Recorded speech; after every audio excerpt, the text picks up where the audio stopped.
ओम श्री गुरुवे नमः। ज्ञान गीता के इस मंच पर आपका सादर अभिनंदन।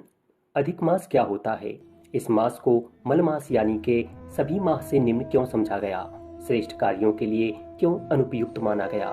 योगेश्वर भगवान श्री कृष्ण ने इसे क्या वरदान दिया जिससे यह सभी मासों में सबसे श्रेष्ठ हो गया? इस मास में किया गया जप, तप, व्रत और दान का पुण्य किस तरह से अक्षय हो जाता है? इस माह में ऐसे कौन से नियम हैं जिनका पालन करने से आपके सभी सुख सुविधाओं और मनोकामनाओं पूर्ति हो सकती है, और वह कौन सी ऐसी बातें हैं जिन्हें करने से आपका नुकसान हो सकता है? इन सभी बातों को जानने के लिए बने रहिए हमारे साथ। एक अनुरोध, संपूर्ण जानकारी के लिए वीडियो पूरी जरूर देखें। साथ ही अगर आपने अभी तक हमारे ज्ञान गीता चैनल को सब्सक्राइब नहीं किया है तो चैनल को अभी तुरंत सब्सक्राइब कर लें, क्योंकि हम आपके लिए ऐसे ही ज्ञानवर्धक, रोचक, उपयोगी और महत्वपूर्ण विषयों को लेकर के आते रहते हैं। तो चलिए सबसे पहले जानते हैं इस मास से जुड़ी पौराणिक कथा को। अधिक मास में सूर्य की संक्रांति अर्थात सूर्य का एक राशि से दूसरी राशि में प्रवेश न होने के कारण इसे मल मास या मलिन मास कहा गया। वर्ष के प्रत्येक माह का कोई न कोई अधिपति है, प्रत्येक दिन के भी कोई न कोई देवता हैं, किंतु इस मास का कोई अधिपति नहीं था। अतः स्वामी रहित होने से यह मास देव, पितर आदि की पूजा तथा मंगल कर्मों के लिए त्याज्य माना गया। इससे लोग इसकी घोर निंदा करने लगे। इस भेदभाव से दुखी होकर मलमास गोलोक में भगवान श्री कृष्ण के पास गई और अपने दुख का कारण बतलाया और उस पर कृपा करने की प्रार्थना की। तब योगेश्वर भगवान श्री कृष्ण ने कहा, मैं तुम्हें सर्वोपरि यानी कि अपने तुल्य होने का वरदान प्रदान करता हूँ। मैं तुम्हें अपना नाम प्रदान करता हूँ। आज से तुम पुरुषोत्तम नाम से विख्यात होगी। मैं स्वयं तुम्हारा स्वामी होऊंगा।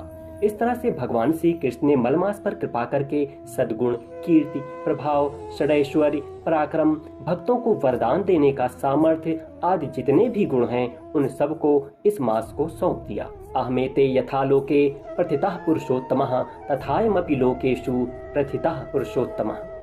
अर्थात योगेश्वर श्री कृष्ण कहते हैं कि जिस प्रकार मैं वेदों, लोकों और शास्त्रों में पुरुषोत्तम नाम से विख्यात हूँ, उसी प्रकार यह मलमास भी भूतल पर पुरुषोत्तम नाम से प्रसिद्ध होगा और मैं स्वयं इसका स्वामी हो गया हूँ। इस प्रकार से अधिक मास या मलमास पुरुषोत्तम नाम से विख्यात हुआ। भगवान का कहना है कि इस मास में मेरी कृपा प्राप्ति के उद्देश्य से जो स्नान यानी के ब्रह्म मुहूर्त में उठ करके भगवत स्मरण करते हुए किया गया स्नान, दान, जप, होम, स्वाध्याय, पितृतर्पण तथा देवार्चन करता है, वह सब अक्षय हो जाता है।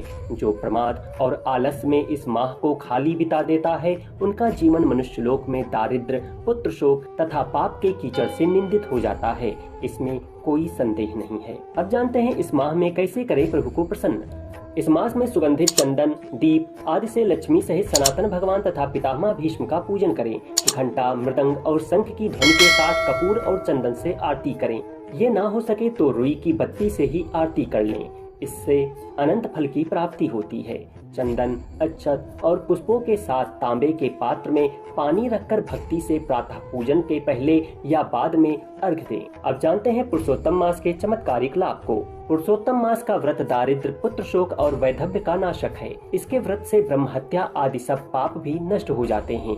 प्रति तीसरे वर्ष में पुरुषोत्तम मास के आगमन पर जो व्यक्ति श्रद्धा भक्ति के साथ व्रत, उपवास आदि शुभ कर्म करता है, वह निसंदेह अपने समस्त परिवार के साथ मेरे लोक में पहुंचकर मेरा सानिध्य प्राप्त करता है। इस माह में केवल ईश्वर के उद्देश्य से जो जप, सत्संग तथा सत्कथा श्रवण, हरि कीर्तन, व्रत, उपवास, स्नान आदि या पूजन आदि किए जाते हैं, उनका अक्षय फल होता है और व्रत करने वाले के संपूर्ण कष्ट क्लेश नष्ट हो जाते हैं। निष्काम भाव से किए जाने वाले अनुष्ठानों के लिए यह अत्यंत श्रेष्ठ समय है।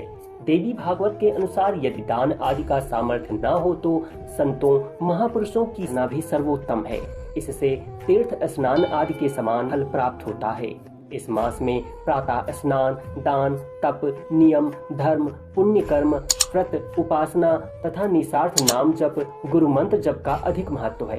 इस माह में दीपकों का दान करने से मनोकामनाएं पूर्ण होती हैं, दुख शोकों का नाश होता है, ऊंचा सानिध्य मिलता है और आयु बढ़ती है। यह व्रत करने वाले लोग बहुत ही पुण्यवान हो जाते हैं। अधिक मास का यह व्रत घोर पातक यानी कि अत्यधिक पापों से भी मुक्ति दिलाता है। पूरा मास व्रत रखने का विधान भविष्योत्तर पुराण आदि शास्त्रों में आता है। यदि पूरा मास यह व्रत ना हो सके तो कुछ दिन व्रत रखें और कुछ दिन भी ना हो सके तो एक आध दिन तो इस मास में व्रत जरूर ही करें। इनसे पापों की मुक्ति और पुण्य की प्राप्ति बतलाई गई है। सुबह उठकर भगवान नाम जप तथा भगवान के किसी भी स्वरूप का चिंतन सुमिरन करें। फिर संकल्प करें, आज के दिन मैं व्रत उपवास रखूंगा। हे सच्चिदानंद, मैं तुम्हारे नजदीक रहूं, विकार व पाप ताप के नजदीक ना रहूं, भोग के नजदीक नहीं, योगेश्वर के नजदीक रहूं, इसीलिए मैं उपवास करता हूं।